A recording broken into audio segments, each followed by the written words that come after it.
चलें जी स्टार्ट करते हैं। हम लोगों ने कल न्यूरल नेटवर्क देखा था, that is a supervised learning algorithm. मैंने आपको बताया था कि जैसे-जैसे हम लोगों को हर वक़्त ज़रूरी नहीं है कि हमेशा लीनियर डिसीजन बाउंड्रीज़ लर्न करनी हो। बहुत मर्तबा ऐसा होगा कि हमें नॉन लीनियर डिसीजन बाउंड्रीज़ भी लर्न करानी पड़ती हैं और नॉन लीनियर डिसीजन बाउंड्रीज़ के लिए हमारे पास बहुत सारे एल्गोरिदम्स क्या हैं मौजूद हैं। अब सपोज़ अगर मैं नॉन लीनियर डिसीजन बाउंड्रीज़ को रिज़ॉल्व करूँ थ्रू लॉजिस्टिक रिग्रेशन तो सिर्फ़ और सिर्फ़ ये हमें एक हद तक हेल्प करेगा। लेकिन जैसे-जैसे मेरे फीचर्स की तादाद बढ़ती जाएगी, तो इट इज़ हार्ड कि मैं अपने डाटा को न्यूरल नेटवर्क के through classify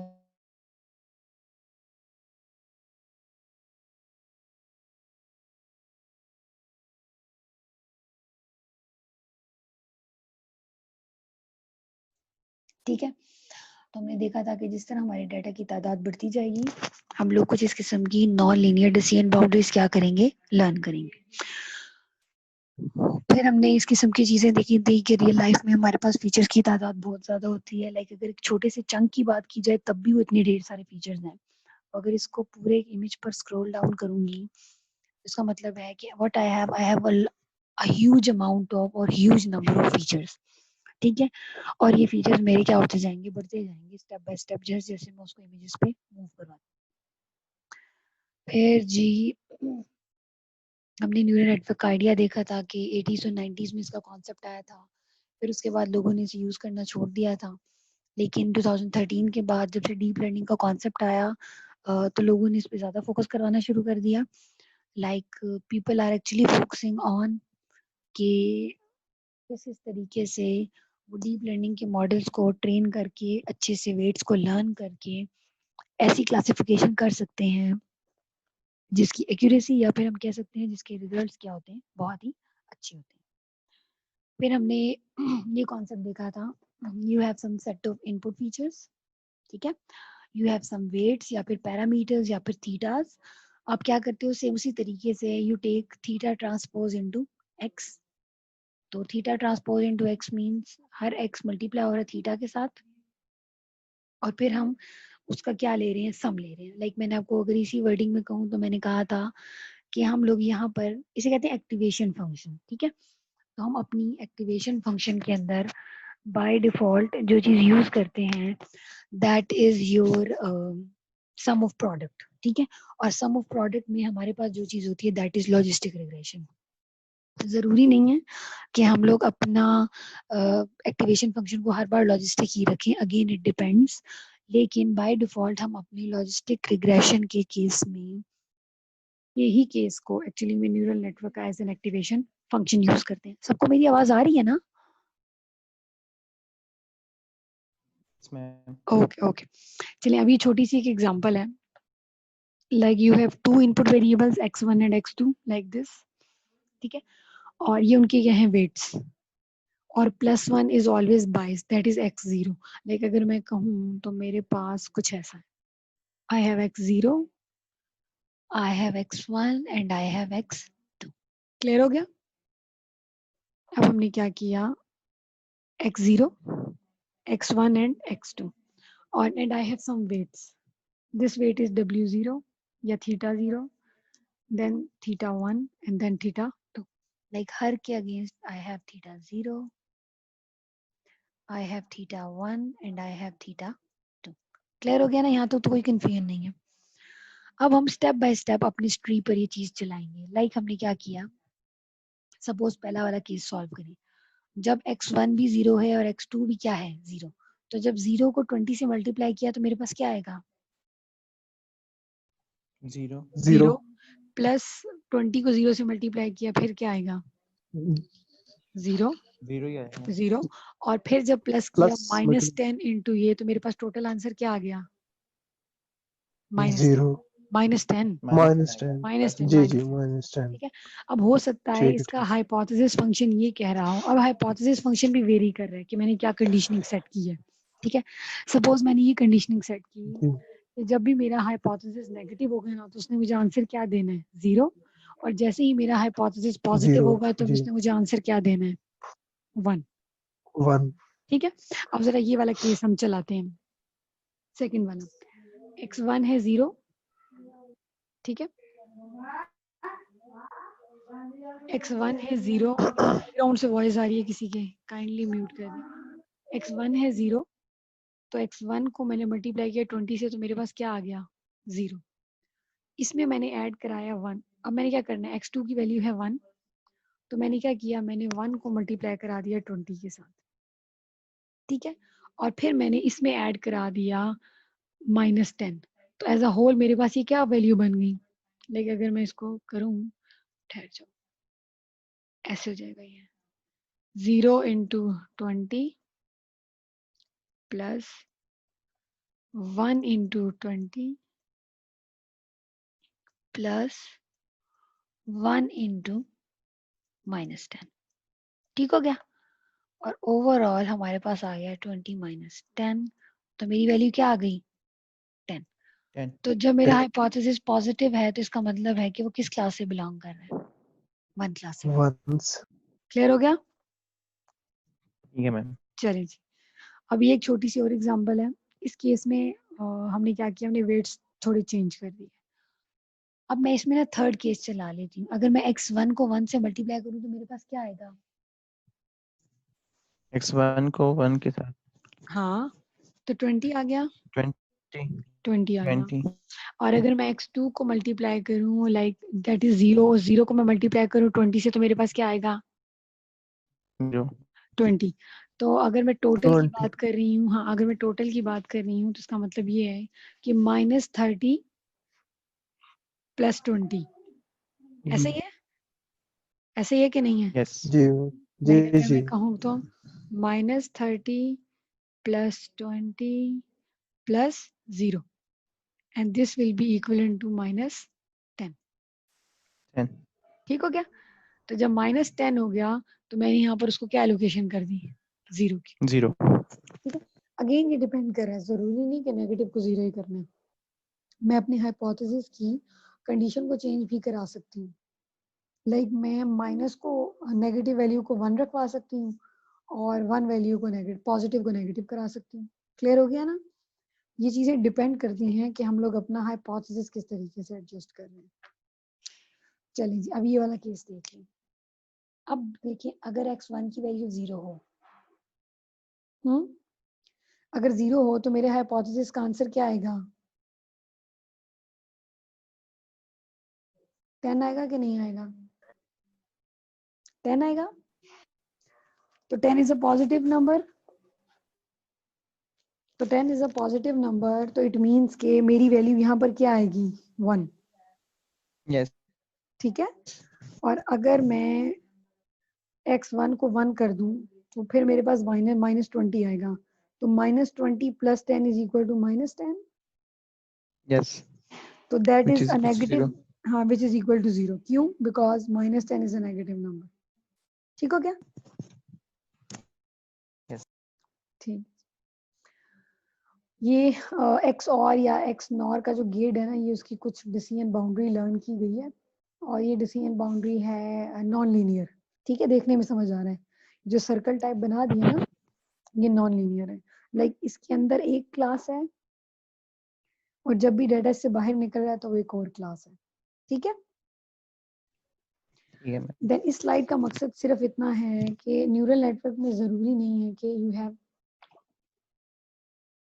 you have only one input layer, ठीक है, और one output layer. Neural network can be deep. It contain any number of layers. It contain any number of neurons. Again, it depends on the problem कि हमने अपने neural network को कितना ज़्यादा deep करना है, ठीक है। तो इनडायरेक्टली कॉन्सेप्ट ये है कि एक बड़ा सा neural network is actually a combination of multiple small neural networks. ऐसा है कि नहीं है? अब देखो इन्होंने क्या किया है, ये जो न्यूरल नेटवर्क है ना एंड का, ठीक है, इसको यहाँ कंबाइन कर दिया, और इसकी आउटपुट क्या आ गई A1, ठीक है। दूसरा न्यूरल नेटवर्क ये ब्लू वाला, इसको यहाँ कंबाइन कर दिया, 1 2 3, और जो इसकी आउटपुट है यानी ये चीज यहाँ पर हमारे पास आ गई, ठीक है। और थर्ड जो है दैट इज और कैसे काम कर रहा है कि इन तमाम को जो इनकी आउटपुट्स है विद अनदर 22 हम लोग कंबाइन करके एक और न्यू जिसे कहते हैं न्यूरल नेटवर्क वो यहाँ बना सकते हैं। ठीक हो गया? और एंड पे हमारे पास एट द एंड क्या चीज आ गई दैट इज हाइपोथेसिस। मतलब ओवरऑल सिर्फ इस स्लाइड में ये बात समझने की है कि आपका जो न्यूरल नेटवर्क है it is actually a combination of multiple small individual neural networks. हम उन न्यूरल नेटवर्क्स को कंबाइन करते हैं और उनको कंबाइन करने के बाद further we have a big neural network. Clear? Yes. बाकी आज बच्चों कसवर नहीं आ जाया हुआ? अक्सा, कसवर, अम्मार, जी सुहेब, जी शकील। आ गए मैम सब। ठीक मैम सब आए हुए हैं, समझ आ रही है मैम बिल्कुल। अच्छा चलिए ठीक है। आज बड़ी खामोशी है इसलिए मुझे हैरानी हो रही है। चलो ठीक है। अभी एक छोटा सा न्यूरल नेटवर्क है जैसे कि मैंने आपको कॉन्सेप्ट बताया था what you have an input layer, you have an output layer और उसके दरमियान में जितनी भी लेयर्स हैं वो तमाम की तमाम लेयर्स क्या हैं? हिडन लेयर्स हैं। ठीक है? और ये जो न्यूरॉन्स हैं जो कि इनपुट और आउटपुट के दरमियान में हैं these are your activation functions. Ma'am ji input layer जो होती हैं वो एक ही होगी या डिफरेंट हो सकती है? नहीं, लेयर तो एक ही होगी। It can have multiple neurons. Okay okay चले अब एक बार ये वाली बात जरा पढ़ें उसके बाद हम इसको डिस्कस करते हैं।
हाँ जी पढ़ लिया। Yes ma'am. यहाँ तो कोई कंफ्यूजन इसमें थोड़ा सा उन्होंने कॉन्सेप्ट दिया हुआ है कि न्यूरल नेटवर्क ओवरऑल तो उसके बारे में बता दिया ना। और ये बताने की कोशिश की गई है कि बड़ी बड़ी जो टॉप की कंपनीज हैं लाइक फेसबुक, गूगल और IBM इन्होंने लॉन्च किए हैं बहुत सारे डीप लर्निंग के प्री ट्रेन मॉडल्स। ठीक है? और वो बड़ी बड़ी हाई लेवल की मशीन्स यानी GPUs पे ट्रेन हुए हैं और इन्होंने एक्चुअली में उन मॉडल्स के थ्रू एक कॉन्सेप्ट दिया है that famous concept is called transfer learning. ठीक है? ट्रांसफर लर्निंग ये कहती है कि तुम लोगों ने डिफरेंट मॉडल उन्होंने अपने मॉडल्स बनाए और मार्केट में दे दिए। अब हम क्या करते हैं हम उनके मॉडल्स के वेट्स को यूज करते हैं अपनी अपनी प्रॉब्लम्स के लिए। तो हमने ट्रांसफर कर दी लर्निंग। वो मॉडल बनाए गए थे इमेजेस के लिए। अब हम उन मॉडल्स को यूज करवा रहे हैं अपने अपने डिफरेंट तरह के पर्पसेस के लिए। बात समझ आ रही है? For Yes. एग्जाम्पल ये तमाम प्री ट्रेन मॉडल्स नॉर्मली जो उनसे है ना इमेजेस के डाटा सेट इमेज नेट पर ट्रेन हुए हैं। लेकिन अब मैं इन प्री ट्रेन और इन प्री ट्रेन मॉडल्स के वेट्स लर्न हो चुके हैं। उन्हें पता है कि ये वो अच्छे वेट्स हैं या ये वो अच्छे पैरामीटर्स हैं जहां पर इसकी आउटपुट अच्छी आ रही है। ठीक हो गया? तो अब इन्होंने क्या किया है वो these pre train models are actually available. हम अपने किसी भी तरह के डाटा सेट या अपनी किसी भी तरह की प्रॉब्लम के लिए अपने उन तमाम जो उनसे प्री ट्रेन मॉडल्स उनको यूज करा सकते हैं। ठीक है? हम इवन उनके प्री ट्रेन मॉडल्स में अपनी मर्जी से चेंजेस भी कर सकते हैं। अगर मैं चाह रही हूँ उनकी लेयर्स ज़्यादा हैं तो मैं कम कर सकती हूँ। अगर मुझे लग रहा है कि उनके न्यूरॉन ज़्यादा हैं मैं उन्हें कम कर सकती हूँ। ठीक है? तो मैं अपनी प्रॉब्लम के अकॉर्डिंगली उनके प्री ट्रेन मॉडल्स को ना सिर्फ यूज़ कर सकती हूँ बल्कि मैं उनके पैरामीटर्स की क्या करा सकती हूँ? ट्यूनिंग भी करा सकती हूँ। ठीक हो गया? तो होता क्या है, नहीं, हमारा डेटा सेट तो डिफरेंट होगा ना उन हाँ इमेजनेट के डेटा से ये, या, हाँ लेकिन ठीक है, वो तो उन्होंने जो वहाँ पे वेट्स गेन किए हैं वो उस डेटा सेट के अकॉर्डिंग किए हैं, तो वो फीचर हैं अगर वो हमारी डेटा सेट में अवेलेबल ही ना हो। मैं बताती हूँ। जो उन्होंने वेट्स दिए ना, अगर मैं उनके प्री ट्रेन मॉडल नहीं यूज करती ना, तो मुझे स्टार्ट में कुछ रैंडम वेट्स देने पड़ेंगे, ठीक है। और वो रैंडम ठीक है। वेट से मेच्योर वेट्स की तरफ आना बहुत मुश्किल काम है, लाइक पता नहीं कितने दिन या कितने महीने लग जाए हमारी मशीन्स पर। जी जी। तो जो वेट्स उन्होंने हमें प्रोवाइड कर दिए हैं ना, वो कुछ स्टैंडर्ड वेट्स हैं, वो कहीं ना कहीं फिक्स हैं। लाइक इस हद तक सही। इमेज के कुछ ना कुछ फीचर्स तो प्रोवाइड किए ही जाते हैं, लाइक इनिशियल फीचर्स ठीक भी हो। सेम। देखो वेट्स फिक्स रह रहे हैं, एक्सट्रैक्शन एज इट इज रह रही है। अगर मैं डाटा से सही। डिफरेंट भी कर दूं, तो निकाल तो हम फीचर्स ही रहे हैं ना, पहले लो लेवल, जी फिर मिड लेवल और फिर हाई लेवल, ठीक है। सही हो गया। एक्चुअली वो बेस देना चाह रहे हैं, स्टार्ट ट्यूनिंग जो है वो इजी हो जाएगी एग्जैक्टली हमारे लिए। एग्जैक्टली, वरना अगर हम अपने रैंडम पे करें तो पता नहीं हमें कितनी ज्यादा टाइम लग जाए। यही तो ज्यादा टाइम कॉन्सेप्ट है, लगेगा। This is transfer learning. Transfer करना है, बिल्कुल। यानी किसी और काम के लिए बनाई गई चीज को अपने काम के लिए इस्तेमाल करना है, ठीक हो गया। जी तो अब ठीक। हम क्या करें, इस ट्रांसफर लर्निंग के और इस सारे न्यूरल नेटवर्क के कॉन्सेप्ट के थ्रू हमें हेल्प हो रही है कि हमारा सिस्टम इतना मेच्योर हो गया है कि वो खुद ही फीचर्स को लर्न कर रहा है। देखो न्यूरल नेटवर्क एक हद तक चलता है, उसमें लेयर्स का कॉन्सेप्ट नहीं है। तो अगर हमें डीप फीचर्स को लर्न कराना है, डीप एनालिसिस परफॉर्म करना है, तो इन सारी चीजों के लिए इट इज कंपल्सरी कि we have some set of features जो कि ऑटोमेटिकली हमारा सिस्टम हमें निकाल कर दे रहा हो, ठीक है। और वो जो हमारा सिस्टम हमें निकाल के दे रहा है, that are actually activation function. वो जितनी लेयर्स बढ़ती जाएंगी ना, उतने ही हमें at the end features extract होकर मिलते रहेंगे, ठीक हो गया। Yes. चलिए जी। और क्योंकि कहानी तो वही आ गई, क्यों वो वेट्स या पैरामीटर्स लर्न करने हैं, ताकि हमारी कॉस्ट क्या हो जाए, मिनिमम हो जाए। अब ये चीज देखो, ये वही बात है लेकिन थोड़ी मैथमेटिकली लिखी हुई है। यू हैव 3 इनपुट्स, ठीक। You have some v for weights. मतलब अगर मैं ना ये स्केच बना के आप लोगों को तो थोड़ा सा एक बार दिखा देती हूँ।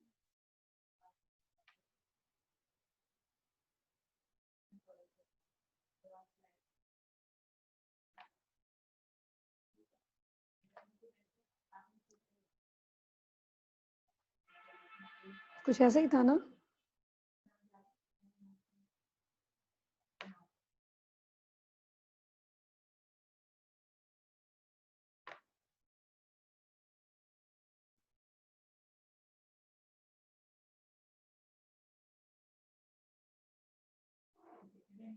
ठीक हो गया। अगर मैं इसको ऐसे कर लूँ, V1 वेट के लिए W भी कोई भी वेरिएबल यूज हो सकता है, ठीक है। ये हो गया V2।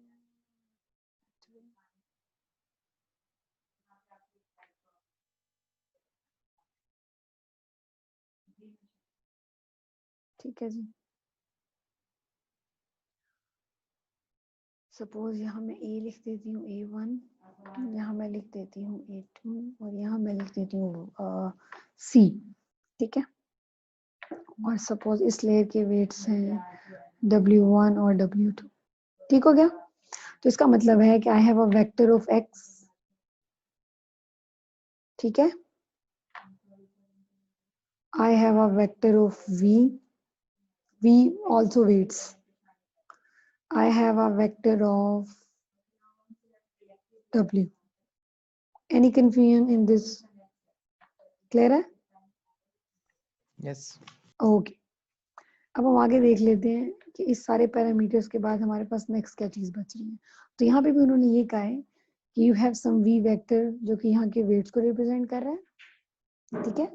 मैंने यहाँ A1 A2 कर दिया है अपने केस में, और यहाँ पर क्या चीज मेंशन है, H1 H2, और यहाँ पर मेरे पास जैसे W1 W2 है, सेम उसी तरीके से I have a vector that is W, ठीक हो गया। अब आप नोट करो तो यहाँ पर मैंने क्या सिंबल यूज हुआ है, यहाँ पर इस सिंबल को क्या बोलते हैं बच्चों, सिग्मा नहीं बोलते? सिग्मॉइड कुछ और? बोलते हैं, एग्जैक्टली Yes. इसको हम सिग्मॉइड बोलते हैं। तो इसका मतलब है अगर मैंने ये कैलकुलेट करना है तो मैं इसको ऐसे करके लिख सकती हूँ कि मैंने सिग्मॉइड ऑफ क्या कैलकुलेट करना है, A1 कैलकुलेट करना है। ठीक हो गया? Yes. और सिग्मॉइड ऑफ A1 का मतलब ये है कि मैं क्या कर रही हूँ, मैं यार ये मैंने ना गलत किया, x0 होगा, ये x1 होगा और ये होगा x2। तो मैं क्या करूँगी, मैं x0 इंटू V1 प्लस क्या आएगा, x2 into V3 Wait. Plus x3 into V5, ऐसे ही है। और इस सब को मल्टीप्लाई करने के बाद मैं क्या करूंगी, मैं इस पे ये चीज अप्लाई कर दूंगी, 1 ये प्लस x1 v3 नहीं आएगा? नहीं, 0 यहाँ 1 आएगा, यहाँ 1 वो आएगा, आपने यहाँ पे हाँ, चेंज और कर दिया ना खैर वो। और यहाँ 2 आएगा। ठीक है, अब ठीक है। जी और जी। फिर इसके बाद मैं इसका अप्लाई क्या कर दूंगी, सिग्मॉइड। क्लियर हो गया? Yes. इसी तरीके से अगर मैं आपसे कहूँ कि कैलकुलेट करके दें जरा मुझे सिग्मॉइड ऑफ A2, तो अब मेरे पास आ जाएगा जी x0 V2 v3 V3, हाँ V3 v3 है। V3, ओए नहीं ये V2 है, सॉरी V2। ओके। ठीक है, this is V2 plus x1 V4 plus x3 V6। ठीक हो गया? फिर सेम उसी Yes. तरीके से हम इस पे भी सिग्मॉइड अप्लाई कर देंगे। x2 v0। ठीक हाँ है, x2 है। ओ सॉरी x2 है जी, ये लीजिए ऐसे। अब ठीक हो गया? जाग रहे हो Yes. तुम लोग सारे, अच्छी बात है भाई। जी मैम। चलिए, मैम यहाँ पे ये जो 1/1 प्लस ई माइनस जी है, ये ऊपर जो सिग्मॉइड की वैल्यू जाएगी वही जी हाँ होगी ना जी, सारी? हाँ जी, ये जो आप लोग इनका सम ऑफ प्रोडक्ट ले लेंगे ना, तो फिर आपके जी पास जी, ये सारी जी हो जाएगी। एग्जैक्टली जी। ठीक हो गया। ठीक है, सिग्मॉइड कैलकुलेट फिर करके उसे आपने एक्सपोनेंशियल लेंगे। हाँ हाँ ये एग्जैक्टली वही, एक्सपोनेंशियल है ना? हाँ एक्सपोनेंशियल है। ई वही वाला जो नहीं, ई जो हमारा फिक्स है 2 पॉइंट कुछ इसकी वैल्यू है। जी जी 2.14 है। हाँ जी, अब हम यहाँ आ जाएंगे। सी कैलकुलेट करने का मतलब है कि मुझे क्या चाहिए, मैंने क्या करना है, मैंने A1 को मल्टीप्लाई किसके साथ करना है, W1 के साथ, और फिर मैंने A2 को भी मल्टीप्लाई कर देना है W2 के साथ। ठीक हो गया? और फिर इसका जो भी रिजल्ट आएगा फिर हम उसका अप्लाई कर देंगे सिग्मॉइड ऑफ सी। ठीक है, फिर दोबारा वही फॉर्मूला लगाएंगे। हाँ सेम वही activation function, same to same वही रहेगा। हम वही एक्टिवेशन फंक्शन अप्लाई कर देंगे और फिर हमें हमारी सी की वैल्यू मिलेगी। यहाँ तक कोई कंफ्यूजन? नो। बाकी अक्सा, अनम बच्चे, जो बच्चे और सबको क्लियर है? बस हो ही रहा है। जी बच्चे, आवाज नहीं सही है अनम की, मुझे लग रहा है आवाज थी। मैम आपकी आवाज कट रही है।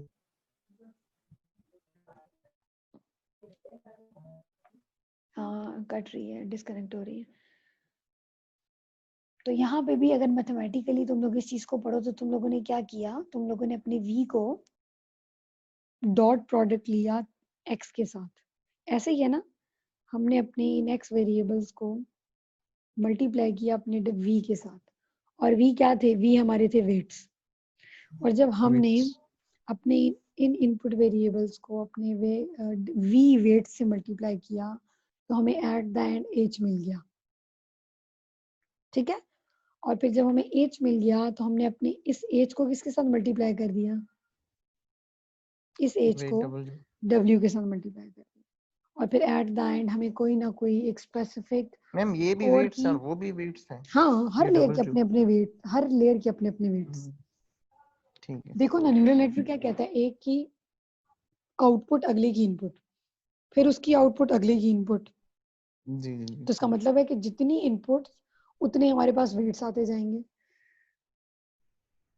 इसीलिए तो कहते हैं कि न्यूरल नेटवर्क का जितना ज्यादा डीप, जितना वो डीप जाएगा ना, उतनी कॉम्प्लेक्सिटी बढ़ रही होती है। क्योंकि अभी यहाँ केस में तो 1 2 3 4 5 6 8 वेट्स आपको लर्न करने पड़े हैं ना। अब सोचो अगर एक जी। इमेज हो और उस इमेज के 1024 इनपुट वेरिएबल्स हो, तो 1024 इनपुट वेरिएबल्स पहली लेयर के, फिर स्टेप बाय स्टेप हम ये चीज आगे लेते जाएंगे और इस तरह करके हमारी बहुत ज्यादा वेट्स लर्न करने पड़े।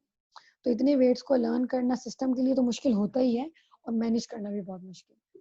लेकिन एक्चुअली में ना एप्लीकेशन इतनी अच्छी होती हैं इन चीज़ों की कि पीपल प्रेफर कि वो यूज़ करें इन न्यूरल नेटवर्क्स को, लेकिन उनके रिजल्ट्स इतने अच्छे आते हैं।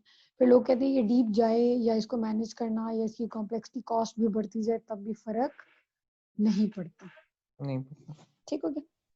और फिर वही game, what you need to do, you need to minimize the loss function, you need to minimize okay the loss function. चलो और हम तब तक अपने लॉस फंक्शन को मिनिमाइज करते जाएंगे जब तक हमें ना हो जाए कि हमने वो वेट्स लर्न कर लिए जिन पर हमारी कॉस्ट क्या आई है, मिनिमम जिन पे हमारी कॉस्ट मिनिमम है। तो वही वाला अगर हम एमएल की सिर्फ बात करें तो हमारे एल्गोरिथम्स क्या काम कर रहे हैं, you have some weights, you calculate the hypothesis, you calculate the cost, and then recursively you update the thetas until or unless आपकी कॉस्ट जो है वो मिनिमम हो क्या क्लियर हो गया। ओके यस अच्छा अब आगे स्लाइड से नहीं करना, आगे ना कुछ कॉन्सेप्ट्स हैं जो कि मैं अपना क्वेश्चन सॉल्व कराऊंगी।